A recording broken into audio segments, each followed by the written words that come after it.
Hello everyone, and welcome back to another Guild Wars 2 video. Today it's going to be a little bit more informal, non-scripted video, mostly about the newest strike mission, spoiler alert, the Whisper of Jormag.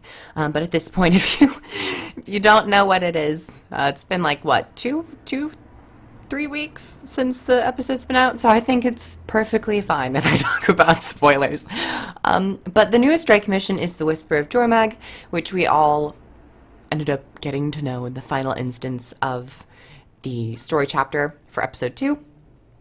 And I kind of wanted to talk about the mechanics, the difficulty, how I feel about this fight, and kind of branch off into strike missions as a whole, and the future of strike missions, and subsequently raiding.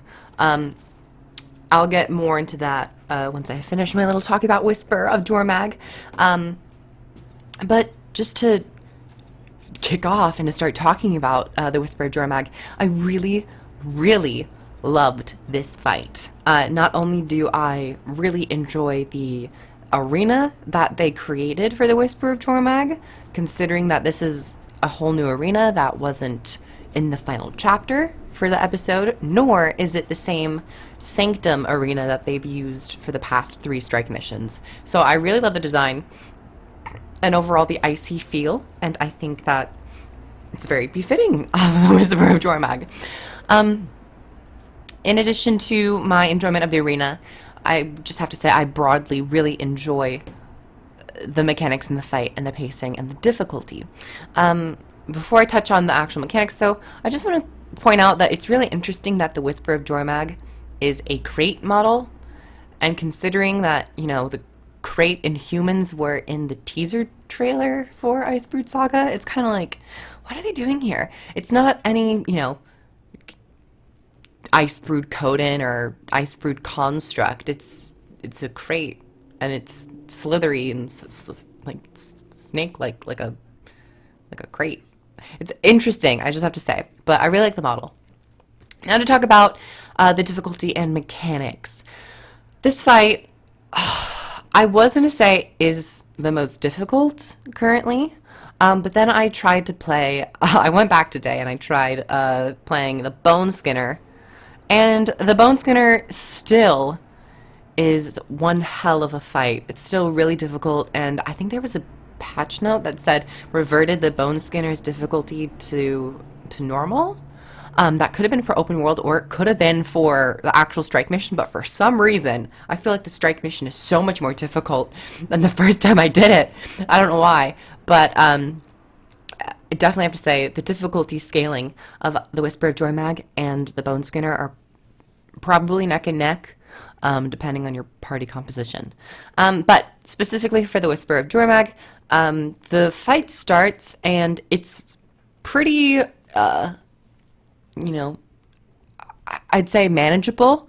The mechanics kind of start out a little slow. You get the basic everyone gets targeted with an AoE, and then you have to dodge it, run away from everyone, so on and so forth.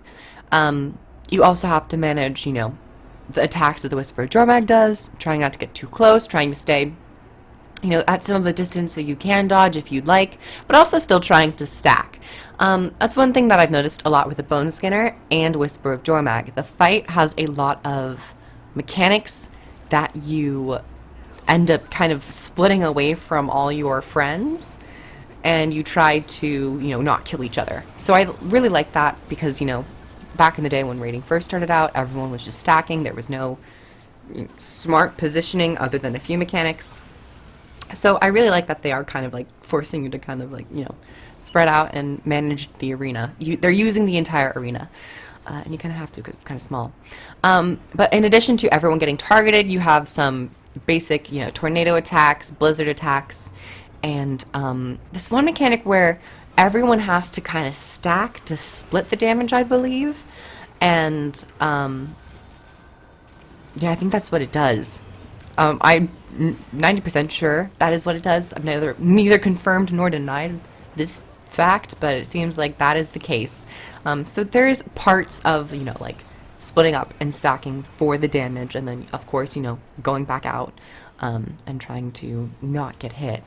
But the Whisper of Jormag starts pretty okay. It's manageable if you have some healers. You always have to have healers. That's something that is kind of tried and true with raiding and strike missions now, is that there always has to be one or two healers. It's kind of like meta. Probably like a firebrand and a scourge. But, Druid and Tempest are kind of still meh. Tempest isn't as bad, but Druid is, I just think Druid has used to be such a staple healer, and I feel like Druid is just, kind of hit rock bottom. Their heals aren't magnificent, nor can they pump out a whole lot of boons, other than if you take spirits, I will say. So, like, just balance the spirits. I don't know. But, you always have to have your healers. You have to be very aware of the damage that you're taking and, where the healers are if you need to, get healed. So the fight starts out pretty manageable, but then once you start hitting like 60%, 50%, mechanics start ramping up.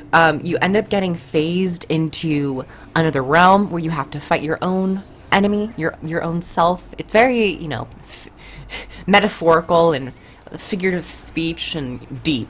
You have to fight your own enemy, your own self, break out of it, and then you can finally go back to the fight.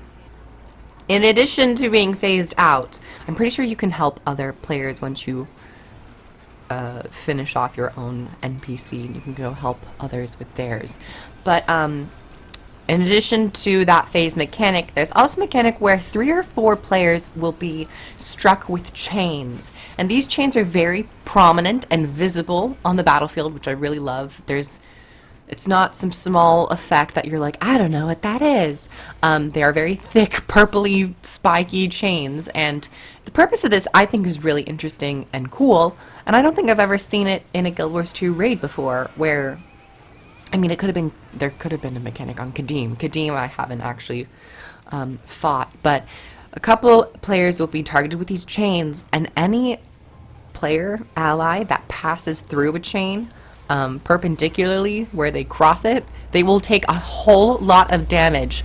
And I made a mistake. I was targeted with one of these chains, and I was trying to revive someone, and I ended up just bursting them with damage because the chain was still like touching their character model, and I totally forgot, and so like they were down and their bar started just depleting so fast. I was like, oh my god, and so I stopped, and you have to readjust. This fight is a lot of positioning. I just realized that this fight is a whole lot of positioning, which I think is really great.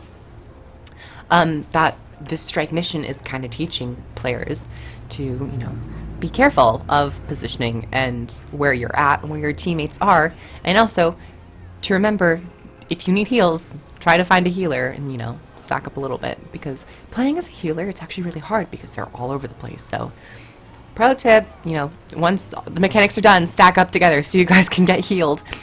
But that kind of leads into like what I want to talk about with strike missions and raiding as a whole. There was a post about the future of strike missions and raiding and the future of, the Guild Wars 2 in general. They always have those posts, but like, we're laying the groundwork. We're very excited for the future. It's all very vague, but it's very reassuring to some extent. They were talking about raiding and strike missions and how they really are using strike missions as a model, a jump off point for raiders, or for people who want to start raiding, but there's a little bit of a leveling or an experience curve, one would say. And I think that they've, in terms of the experience curve, have kind of successfully done so. The very first strike mission was extremely easy. So much so that we were like, well, what is this? If this is the strike missions from here on out, this is not anything close to what a raid is. And then with the next strike mission and the 3 new ones that came out, they started ramping up in difficulty each week until you finally got to the Bone Skinner and you were like, help me, I'm crying, after they fixed the bugs, which made it really easy. But we're not talking about that. So in terms of the overall, wave of experience needed and the difficulty scaling, I think they kind of hit the nail on the head. However, I think it's still kind of unrewarding for strike missions. Granted, I don't have the larger chest mastery that you get at the very end once you kill the strike mission. There's now a large chest that you can get, and I don't have the mastery, so I don't know what rewards are in there. But I'm still missing some reward or some, like, you know, draw to do it other than the dailies. I still think it'd be really cool if when you completed a strike mission once a week, you get like 5 bloodstone crystals and 5 bloodstone root tokens, whatever the raiding currency is, just a little something to kind of start you on your way to raiding. You know, like 5 of the Heart of Thorns raiding currency and then 5 of the Path of Fire raiding currency. Just so you can, you know, of course, start and maybe get a couple ascended pieces. Nothing too great to where, like, you can easily do one strike mission and then get, like, a bunch. But just a little something to kind of get you on your way. I'm not sure what they have planned, if they are going to implement more rewards. I think I've heard something about, like, weapon skins and so on and so forth, which I think are really cool. And it's a better reward than nothing, than what we currently have. So I'd be down for more weapon skins. But overall, I think strike missions are, you know, kind of succeeding in the department in which ArenaNet wanted them to. But I think that people who raid, such as myself and, you know, a bunch of other guilds, are still dry on the raids. I don't know how many raiding guilds are actively going after strike missions. That's something I haven't heard of. And I don't know a lot of information on. If someone happens to be in a raiding guild and you guys do strike missions a lot, please comment down below. I'd like to be informed. But I think there still is a very much needed addition to raids, which they have said once they quote unquote finish, or, you know, feel like strike mission difficulty has reached the point of a raid, which I think it kind of already has, that they'll start doing raids again. At least that's what they've said. But it's like, when is that? When is that point? And we have gotten confirmation that fractals are going to be continued soon, that they're going to start working on it. Anyway, so that was a bit of the Whispered Jormag. Overall, I ended up killing Whispered Jormag, not in this video. I forgot. I did it off camera. I didn't record. But Whispered Jormag, I love it. Yeah. Thank you guys for watching. Subscribe, like the video, comment below what you thought about this video in terms of Jormag and the future of raiding, and I'll see you guys in the next video. Bye, everyone!